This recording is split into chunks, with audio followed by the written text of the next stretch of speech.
네, 오늘은 11월 27일입니다. 월요일입니다. 새벽 예배 나오신 우리 성도님들을 환영합니다. 말씀 나누기 전에 공동기도 제목으로 기도하시겠습니다. 홍석화 집사의 암을 치료해 주십시오. 배옥진 집사의 뇌졸중을 치료해 주십시오. 언어가 회복되고 오른쪽 팔다리에 힘이 생겨나도록 해 주십시오. 곽한나 집사를 치료해 주십시오. 권하자 집사가 다시 걷도록 해 주십시오.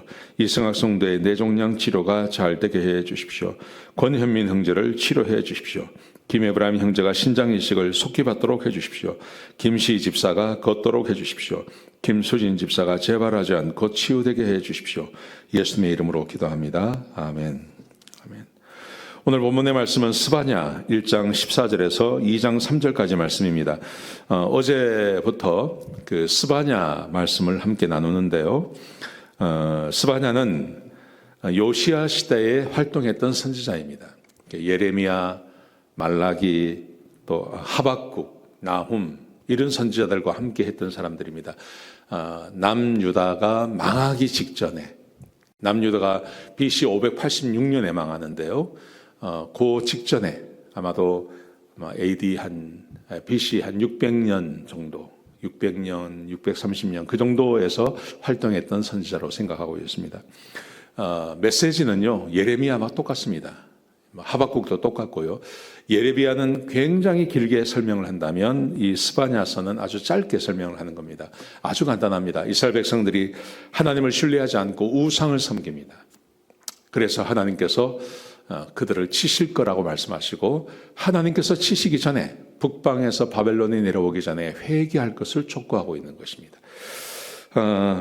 자, 1절부터 13절까지 어제 말씀은 아주 간단합니다. 하나님께서 멸하실 거라고 말씀하시면서 이렇게 말씀한 이유를 설명하십니다. 우상을 섬기고 하나님을 배반하고 포악하고 거짓말을 행하고 하기 때문에 아마 백성들이 이제 고난을 당할 것에 대해서 1장 1절부터 13절까지 말씀하셨습니다. 오늘 본문의 말씀 14절부터 2장 3절까지 말씀은 하나님의 심판이 가까워 왔음을 말하고 있습니다.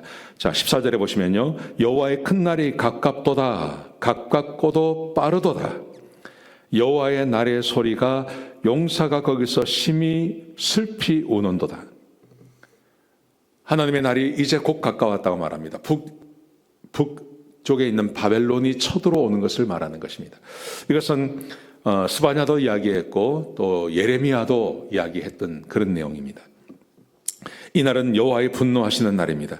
여호와의 큰 날은 축복하는 날이 아니라 하나님의 진노가 임하는 날입니다. 15절에 보시면요. 그날은 여호와의 분노의 날이요, 환난과 고통의 날이요, 황폐와 패망의 날이요, 캄캄하고 어두운 날이요, 구름과 흑암의 날이요. 얼마나 무서운 날인지를 설명해 주고 있습니다. 하나님의 진노하심이 임했습니다. 진노하시는 이유는요, 17절에 보시면 내가 사람들에게 고난을 내려 맹인같이 행하게 하리니 이는 그들이 나 여호와께 범죄하였습니다. 하나님 앞에 범죄했기 때문에 하나님께서 그들에게 진노하셔서 하나님의 날이 임할 거라고 말씀하십니다. 그러면서요, 18절에 보시면 은금이 이 진노에서 벗어나지 못하게 한다고 말씀하십니다. 자, 18절 보십시오. 그들의 은과 금이 여호와의 분노의 날에 능히 그들을 건지지 못할 것이다. 사람이 살아가는 동안 은금만 있으면 모든 것을 다 할 수 있습니다. 그런데 은금도 그를 건져내지 못하죠. 간혹 영화나 이런 것을 보면요, 이제 수백만 달러를 가지고 어디로 가다가 비행기가 추락을 하죠. 아주 오지에 추락을 합니다. 미국은 또 미국이나 아니면 러시아나 이런 데는 오지가 있지 않습니까? 사람도 없고 전화도 통하지 않는 그런 땅이 있습니다. 그런 곳에 수백만 달러를 가지고 거기에 이제 혼자 고립되게 되죠. 돈이 자기를 구원해내지 못합니다. 그래서 돈으로 불을 피우지 않습니까? 100불짜리 그 돈을 불을 피워서 거기서 잠깐 살다가 결국은 거기서 죽는 겁니다. 그런 이야기들이, 영화들이 굉장히 많지 않습니까? 돈이 우리를 구원하지 못합니다. 돈이 사람을 구원하지 못합니다. 사람에게 위기가 찾아오면 돈이 굉장히 중요한 것 같지만 결국 돈은 아무것도 하지 못합니다. 자, 그런데 그래서 권고합니다. 무슨 권고를 하냐 하면 하나님의 진노가 임하시기 전에 회개하라고 말씀하십니다. 2장 1절에 보시면요. 수치를 모르는 백성아 모일지어다 모일지어다. 명령이 시행되어 날이 겨같이 지나가기 전 여호와의 진노가 너희에게 내리기 전 여호와의 분노하시는 날이 너희에게 이르기 전에 회개하라.